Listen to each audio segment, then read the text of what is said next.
구독자 여러분 안녕하세요. 저는 여러분들이 소름 돋을 수도 있는 제 사연을 이야기해드리려고 해요. 저는 여성이고 1년 전에 결혼했어요. 제 나이 26이고요.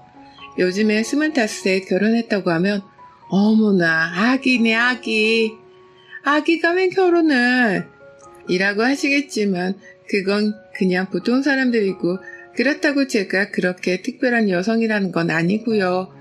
사실 집안과 집안끼리 맺는 결혼은 23살 대학 졸업하는 해부터 계속 소개가 들어와요. 비슷한 경제, 비슷한 환경, 비슷한 위치에 있는 집안끼리요. 집안의 사돈팔촌까지 모조리 싹 스캔해서 적당하다, 괜찮겠다, 어울리겠다 싶으면 중매를 넣는 거지요. 네, 그래요. 저는 엄마의 권유로 맞선자리 나갔어요. 그런데 상대만 와 있어야 할 자리에 그 상대의 어머니까지 와 계신 거예요. 그래서 3명이 앉아서 맞선을 본 결과가 되고 말았어요. 처음에는 좀 웃기다고 생각했지만 너무 고우시고 어머니 연세답지 않게 스타일도 굉장히 젊고 무엇보다 기품과 우아가 넘치셨어요. 그리고 대화하기에 너무 지식이 해박하셔서요. 요즘 시대에 선을 봐서 결혼했다면 믿는 분들 안 계시겠지만 저는 어머니들끼리 주선을 하고 양가 어머니들이 많이 흡족해 하셔서 일사천리로 진행된 케이스예요. 우선 그날 둘이 아닌 셋이서 맞선을 보는데 상대방 남성과 제가 대화를 주고받을 시간이 거의 없었어요. 시어머니 되실 분이 이야기를 주도하셨지요. 무슨 회사 면접 보는 것도 아니고 끊임없이 물어보시더라고요. 학교에서 공부할 때 친구들은 많았어요. 주로 어떤 친구들하고 마음이 잘 맞았나요? 운전은 하나요? 운전은 좋아하나요? 음식은 많이 안 먹네. 지금 고기 판도 안 먹었잖아. 좀 더 익혀달라고 할까? 스테이크를 안 좋아해요? 커피는 주로 뭘 마셔요? 커피집은 어딜까? 스타벅스는 가지 마요. 거기 콩커피 별로야. 집에 있을 때는 뭐해요? 뭐 하면서 시간 보내요? 학과 공부 때 뭐가 제일 즐거웠어요? 남자는 몇 명이나 사귀어봤어요? 어머, 이런 거 묻는 게 당황스러운가 보네. 괜찮아요. 우리 아들은 애인이 딱 1명 있었는데 그것도 1~2달 사귀고 말았나? 그치, 진우야?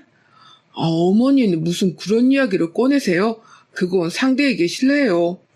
그게 뭐가 실례니? 솔직한 게 좋지. 안 그래요, 은하씨? 이름 불러도 되지요? 우리 아들에 대한 정보는 내가 다 알려줄게요. 나한테 물어요. 그래서 대답을 안 했네? 왜 대답을 않지? 남자친구가 많았나? 얼굴이 예뻐서 남자들이 많이 따르기는 했겠네. 그래서 왜 아직도 대답을 안 하네? 남자가 몇 명이었어? 우리 솔직하자고. 남자가 몇 명이었어? 저는 여기서 많이 이상했어요. 굉장히 꺼림칙하다고 해야 하나?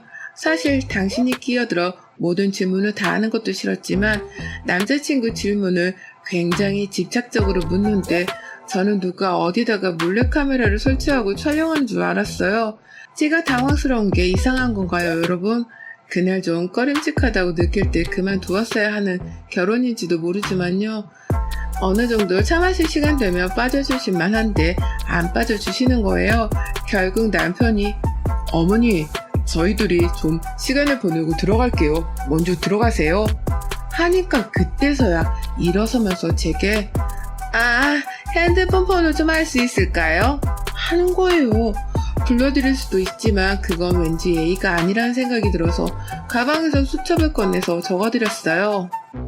그럼 좋은 시간들 보내고 하시면서 나가실 때 저를 바라보는 눈빛이 차갑다고 해야 하나?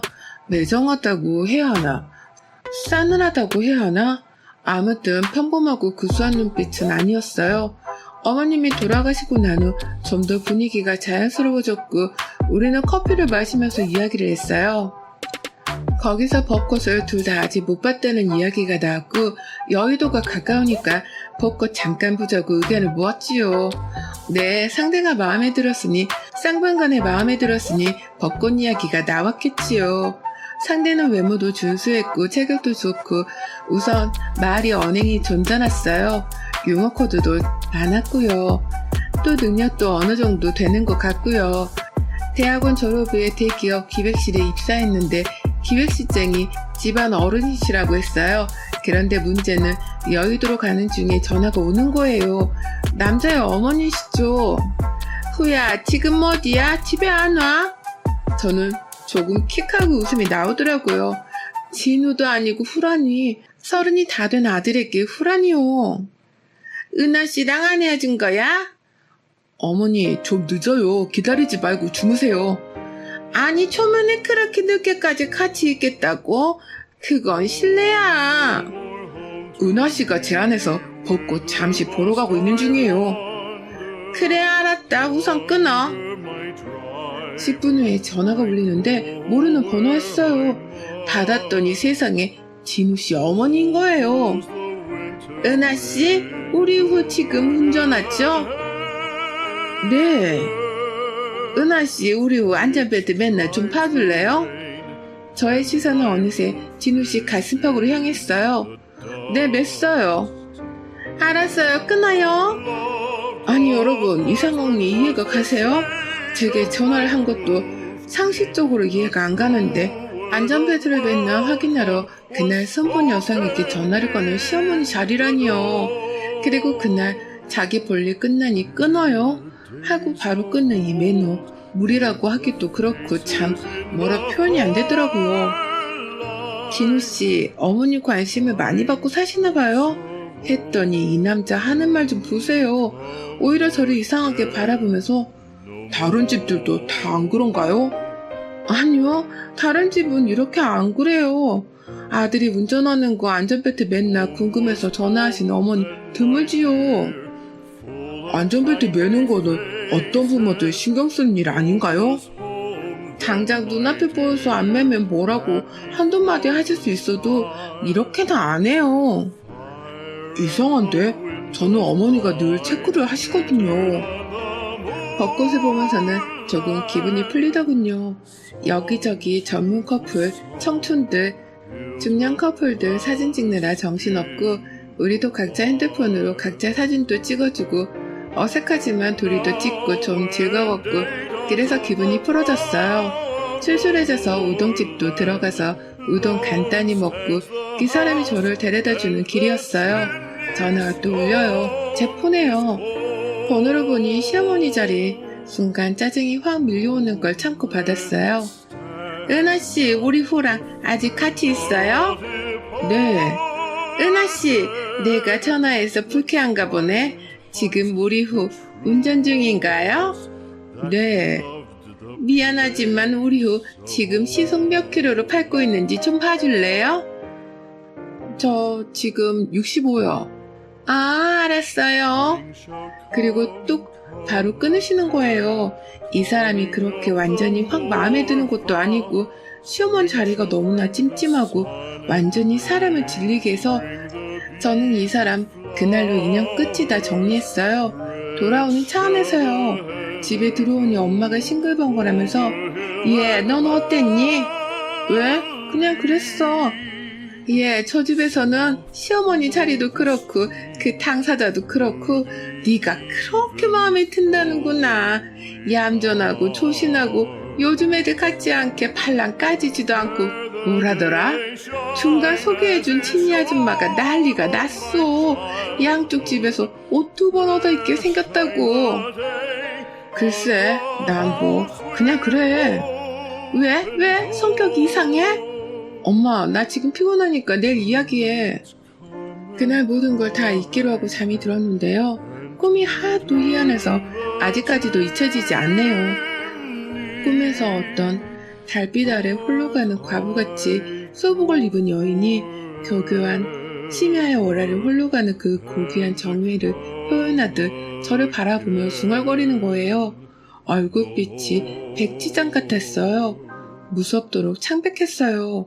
그 소복을 입은 여인이 자기 앞에 있는 교자상을 가리키며 그리고 저의 가슴을 똑바로 가리키며 여기 있는 상처럼 넌 그저 방 한 구석을 채우기만 하면 돼. 네가 떠나도 아무도 날 문제 삼지 않을 거야. 네가 있는지 없는지도 모를 거야. 사랑이 아니더라도 상관없어. 그냥 빈 방을 채워주고 머리수를 맞춰주기만 하면 되니까. 다음날 일어날 때 온몸이 뭔가 과위에 눌린 것처럼 힘든데 나이가 어리니까 금방 털어지고 일어나서 스트레칭 하면서 요가 자세 몇 번 취하면서 몸의 근육 긴장을 풀어주었어요. 그리고 식사하고 나서 커피 마시면서 엄마한테 다 설명을 해드렸어요. 우리 엄마도 대본에 펄쩍 뛰시며 더 이상 연락하지 말라고 하시더라고요. 야, 그 옆에는 완전히 그거 또라이 아니야? 미친 거야? 그리고 우리 엄마가 중매장이 통해서 이쪽에서는 일을 성사시킬 마음이 없다고 정중히 거절드리고 저는 그 맞선 분 일을 잊었어요. 그리고 한 석 달 지나서 저는 여름휴가를 갔어요. 그리스로요. 정말 한 번은 가고 싶었던 나라라서 그리고 절대적으로 혼자서 여행을 가고 싶었기 때문에 남은 월차 연차 며칠까지 합해서 10박 11일로 갔거든요.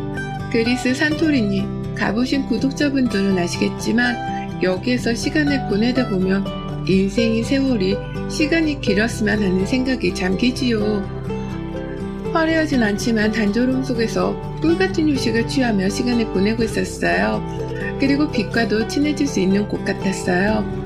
물론 한국도 해설은 좋은 나라지만 그리스하고는 또 틀리더군요. 저는 이왕 이 나라에서 열흘을 보내기로 한 거 이 나라 사람 같이 지내기로 했어요. 완전히 자유롭게요. 한국 음식도 한국 습관도 싹 버리고요. 그래서 산토리니 현지 민박집에서 민박을 했어요. 여행 4일째 날 또 한국 사람의 한국 여행자가 도착했는데 일정 식당은 왁자지껄 하더라고요. 저는 종일토록 일광욕을 하고 난 다음이라 내려가 인사도 안 하고 바로 잠들었는데 다음날 샤워실 앞에서 그 사람과 부딪힌 거예요. 한국인은 그 사람과 저 단 2명. 얼굴은 단번에 알아봤고 반갑다기보다 어색했지요. 은하씨 맞죠? 성함이 은하씨였죠? 저 누군지 아시겠어요? 네, 알아요. 어떻게 여름휴가 오셨어요? 네. 제가 대답도 짧게 하고 피하고 싶어 하자 이 사람도 어색했는지 샤워실로 들어가서 저는 얼른 아침 먹고 밖으로 나왔고 아침 저녁 식사 때 식당에서 부딪힐 때도 어색하고 아무튼 저는 이 사람과 되도록 안 마주치고 피하고 싶다는 기분뿐이었어요. 그리고 저는 이틀 후 그리스 테살리아 지방으로 옮겼어요. 메테오라 공중에 떠있는 수도원 24개가 세워져 있으며 지금 6개가 남아 일반인들에게 일부 공개가 되고 있는 곳이죠. 인간과 자연의 경이로운 합작품. 저는 사실 성당은 안 다니지만 수도원에 관심이 많았거든요. 민박집을 옮길 때 이 사람이 없었고 저는 이 사람과 인사도 없이 헤어진 거예요. 그런데 이틀 후 테살리아 민박집에서 이 사람과 또 만났어요. 이 사람도 여기 수도원이 궁금해서 여기로 옮겼다는 거예요. 저는 속으로 이건 인연이구나 싶은 마음이 순간 확 들면서 또 왠지 이건 안 좋은 인연 막연하니까 이런 기분도 떨쳐버릴 수가 없었어요. 그 사람 싱겁게 흰 치아를 다 드러내며 말을 붙이더군요. 우리 인연 같지 않아요, 은하씨? 네, 그런 것 같아요. 왜 그렇게 시큰둥해요? 도대체 좀 물어봅시다. 제가 뭐가 그렇게 마음에 안 들어서 아예 딱 전화도 안 받으시고 카톡 확인하셨으면서도 답도 없고 제가 뭐 실수라도 했나요? 설명드리기가 그러네요. 중간 소개시킨 분께 들어서 알고 있겠지만 저는 은하씨가 마음에 들었고 사귀고 싶었어요. 많이 아쉬웠지요. 그렇게 봐주셨다니 감사해요. 은하씨, 저녁 먹고 우리 산책 나가서 맥주 한잔 하죠. 사실 저는 한 일주일 가까이 한국 사람하고 대화 한 번 안 하고 지내려니 슬슬 모국어가 쓰고 싶어지고 모국어를 사용하는 사람을 만나니 괜히 눈물겹고 반갑고 또 그 사람이 아는 사람이니 더 반가웠는데 이 사람하고 엮이고 싶지 않아서 피한 거거든요. 어쨌든 같은 말 한국어로 이야기할 수 있는 사람하고 다른 나라에서 단둘이 맥주를 마실 생각하니까 괜히 흐뭇하고 만족한 기분이 드는 거예요. 그래서 오케이 했어요. 그리스 밤바람은 정말 기분 좋은 바람이에요. 가보신 분들은 아시겠지만 둘이 야외포차에서 맥주를 꽤 마셨어요. 맥주를 마시면서 이 이야기 저 이야기 많이 했어요. 둘 다 그날 손자리에서 있었던 이야기는 피하고 미래에 가진 꿈, 자기 일 이야기, 과거 이야기, 각자 사귀었던 사람 이야기, 친구 이야기, 책 이야기, 영화 이야기 많이 했거든요. 이야기를 해보면 해볼수록 굉장히 매력적인 사람인 거예요. 무엇보다 굉장히 유머 감각이 뛰어난 사람이라 이야기를 하는 도중 저는 계속 빵빵 터졌고요. 그리고 생각보다 미래도 굉장히 밝아 보였고요. 대기업의 운영 시스템 이야기를 듣는 것도 왠지 좋았어요. 저는 부모님이 운영하시는 갤러리에서 큐레이터로 일하고 있어서 대기업 운영 시스템이 굉장히 자극적이더라고요. 맥주를 둘 다 많이 마시고 숙소까지 걸어서 오는데 맥주를 많이 마셔서 갑자기 소변이 너무 급한 거예요. 맥주 마시면 아시죠? 갑자기 급해지면 정말 참을 수 없는 기분이 드는 거예요. 게다가 이미 만취 상태였고요. 제가 어쩔 줄을 몰라 하자 그 사람이 저를 끌고 길가 한구석으로 가더니 자기 겉셔츠를 벗어서 가려주는 거예요. 뭐요? 하는 거예요. 저는 놀라고 민망해서 어떡해요? 하면서도 일단 누고 싶다는 생각도 간절했어요. 뭐 어때요? 노산방뇨라고 걸려서 잡혀가면 잡혀갑시다. 급한데 싸고 봐요. 에라이 모르겠다 주저앉아 쌌어요. 정말 살 것 같더군요. 이 남자. 소리 한번 요란하네. 저는 소문 보면서도 빵 터진 거예요. 남들이 보면 완전 미친 여자 같았을 거예요. 취해서 얼굴은 뻘겋고 그 와중에 노상방뇨하고 그 와중에 미친 여자처럼 깔깔깔 하고 웃었으니까요. 지금 와서 돌이켜보면 이 순간이 가장 낭만이었고 눈물나게 아름다운 시간이었어요. 이 남자와 처음이자 마지막으로 그날 그렇게 노산방뇨하고 다시 모래길을 걸어서 숙소로 걸어오는데 이 남자가 또 그래요. 잠깐 멈춰봐요. 슬리퍼 좀 봐봐요. 걷는 게 왜 그래요? 하면서 무릎을 꿇더니 제 발을 슬리퍼에서 벗겨서 슬리퍼에 가득한 모래를 털어주는 거예요. 전 이 순간에 이 남자에게 폭 빠진 거예요.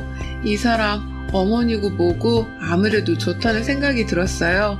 그날 숙소 방문 앞에서 헤어지다 누가 먼저랄 것도 없이 둘이 부둥켜 안으며 우리는 내 방으로 들어와서 미칠 듯하게 뜨거운 시간을 보냈어요. 그 다음 날도 같이 보냈고 그 다음 밤에도 정말 뜨거운 시간을 보냈고요. 저는 처음이었고 이 사람은 능숙했어요. 여자친구 한 번 사귄 게 다라더니 정말 아무것도 모르는 제가 느끼기에도 굉장한 선수란 느낌이 들더라고요. 한국에 같이 들어왔고 우리는 다른 남녀들처럼 연애했어요. 이 사람은 건강한 남성이었고 정상적인 남자였고 정상이고 건강한 남녀가 순간 조심을 안 한 그 순간 바로 임신이 되더라고요. 저는 중절을 해야겠다고 생각했어요. 막상 이 사람 보고 결혼을 이어 생각하니 다시 눈앞에 부응하고 가득 떠오르는 이 사람의 이상한 어머님. 이 사람에게 임신 사실을 숨기고 있었는데 우연히 제 핸드폰을 본 이 사람. 산부인과 예약된 카톡 메시지를 봤는지 펄펄 뛰더군요. 진우씨 그거 아주 비매너야. 부부 사이에도 핸드폰을 안 보는 거 몰라? 하물며 우리는 그냥 연인일 뿐이야. 연인 사이일수록 더 조심해야 하는 게 홈 프라이버시 침해하는 거. 그거 굉장히 중요한 거야. 나 아주 기분 나빠 지금. 너 기분 나쁘고 말고가 중요해? 지금 이 순간에? 뭐? 산부인과는 뭐야? 너 아기 생겼지? 그래 중절할 거야. 토요일이야. 미쳤구나.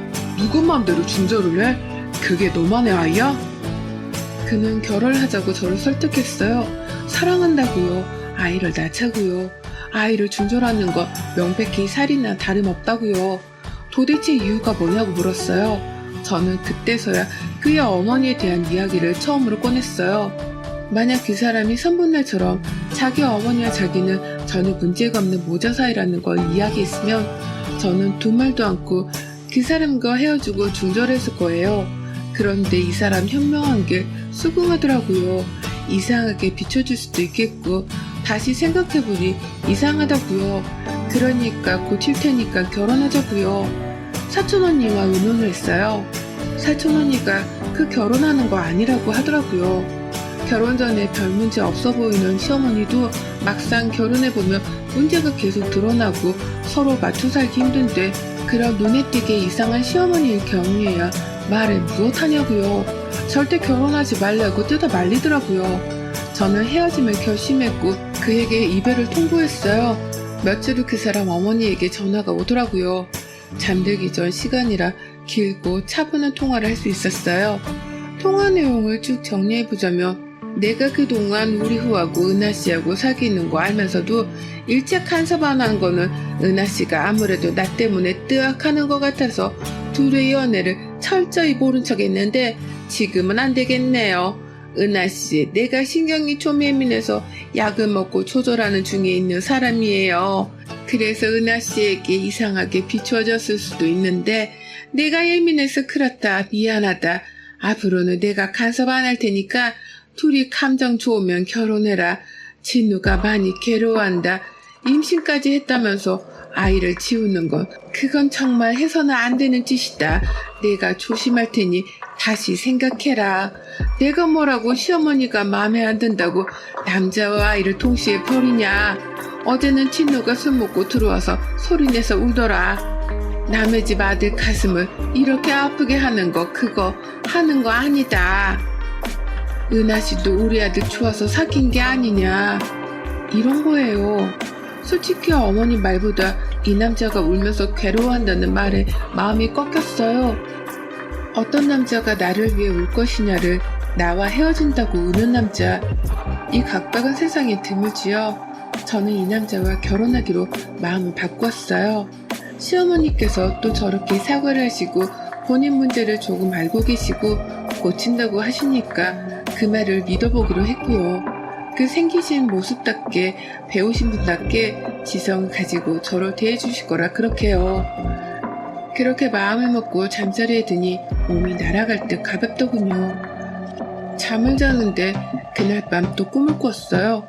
퇴마사 비슷한 목소리의 여자가 무당히 퇴마를 부르듯 저를 바라보면서 제 얼굴을 찢을 듯이 노려보면서 웅얼거리는 거예요. 허면인이란 엇것이라 니 만나게 하고 시도보도 꼭은 얼로도 휘잡으며 그사은정도 없는 것지 몰라. 꿈에서지만 저는 제대로 안 들려서 되게 안타까웠어요. 기괴한 단어의 조합도 그렇고요. 뭐라고요? 다시 한번 말씀해 주세요.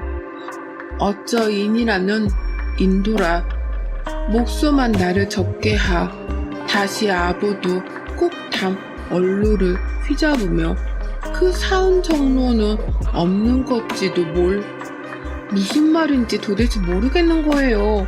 여러분들은 아시겠어요? 저는 찢어지는 마음으로 안타깝게 다시 물었어요. 죄송해요. 제가 못 들었어요. 알아들 수 있게 말해주세요. 재밌게 들으셨어요? 다음 시간에 2편으로 이어 올려드릴게요. 감사합니다.